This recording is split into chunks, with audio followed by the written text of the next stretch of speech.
On entend souvent dire: «Cet élève est visuel, cet élève est auditif, cet élève est plutôt avec une mémoire photographique» et on essaie d'adapter, évidemment, car on veut bien faire. Mais en réalité, c'est pas comme ça que les élèves apprennent vraiment. Et comprendre ça peut complètement changer ta façon d'enseigner. Quand on enseigne, on veut aider tous les élèves à progresser. Mais on se retrouve souvent avec des élèves qui retiennent peu, des notions qui ne restent pas, des progrès très lents, même quand on explique bien. Et ça peut être frustrant, je le sais. Dans cette vidéo, je vais te montrer comment les élèves apprennent réellement, pourquoi les types de mémoire sont limités et réducteurs, et ce que disent les sciences cognitives, notamment sur la répétition, la réactivation et la progression en spirale. C'est parti. Première chose importante, l'idée des profils d'apprentissage très catégoriques, visuels, auditifs, kinesthésiques, est très répandue. Mais elle est largement remise en question en tant que telle. Pourquoi? Parce que le cerveau ne fonctionne pas en mode unique. Un élève n'apprend pas uniquement en voyant, ni uniquement en écoutant, ni uniquement en manipulant. C'est beaucoup trop simplifié cette vision. En réalité, chacun fonctionne avec un mélange de plusieurs types d'apprentissage et on est tous différents. Certains vont être plus visuels, d'autres plus auditifs, mais on apprend tous avec un ratio de plusieurs types. Donc, plus on mobilise de canaux, mieux ça fonctionne pour la majorité des élèves. Alors attention, ce n'est pas non plus suffisant. C'est pas simplement ça qui fait la différence. Par exemple, faire écouter un document en classe ne garantit pas en fait que l'élève va apprendre. Même chose avec une image ou même chose avec une activité.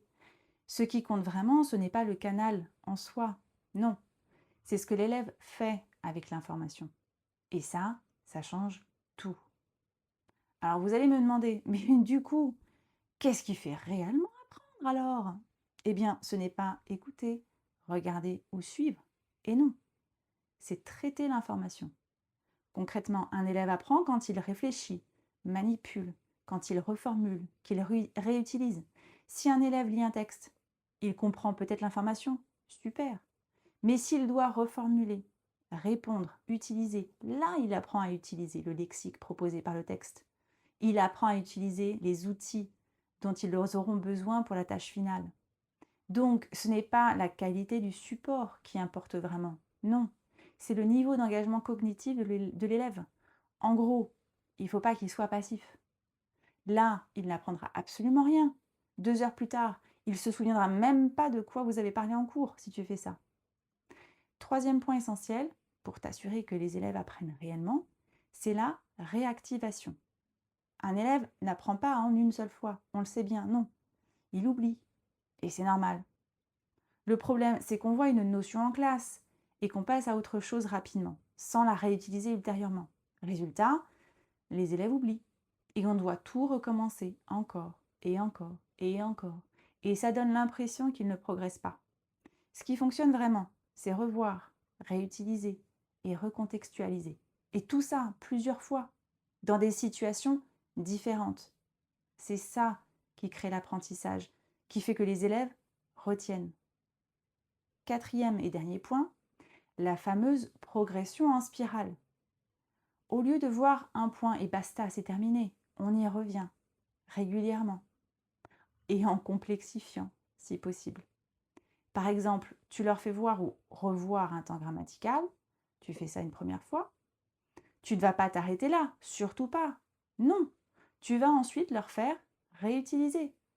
Puis lors d'une séance suivante, tu vas enrichir et complexifier ce point de grammaire. Et puis tu vas le faire automatiser et intégrer par les élèves une énième fois. Résultat, eh bien les élèves ils consolident leur savoir au lieu d'oublier 2 jours après. Et ça change complètement la progression. S'ils en ont besoin pour la tâche finale, fais en sorte que les élèves utilisent et maîtrisent l'outil. C'est primordial. Si tu dois retenir une chose, c'est que les élèves n'apprennent pas en écoutant plus, ni en voyant plus, mais en pratiquant, en réactivant et en réutilisant. Et ça demande une vraie structuration des séances, qui veille à faire réutiliser les outils, et pas juste des bonnes idées qui vont rendre une séance originale. C'est exactement pour ça que j'ai créé mes programmes, pour t'aider à structurer tes séances, faire progresser réellement les élèves et comprendre ce qui fonctionne. Tout est dans la description. Jette-y un œil. L'objectif n'est pas de faire plus, c'est de faire apprendre mieux et de façon plus durable.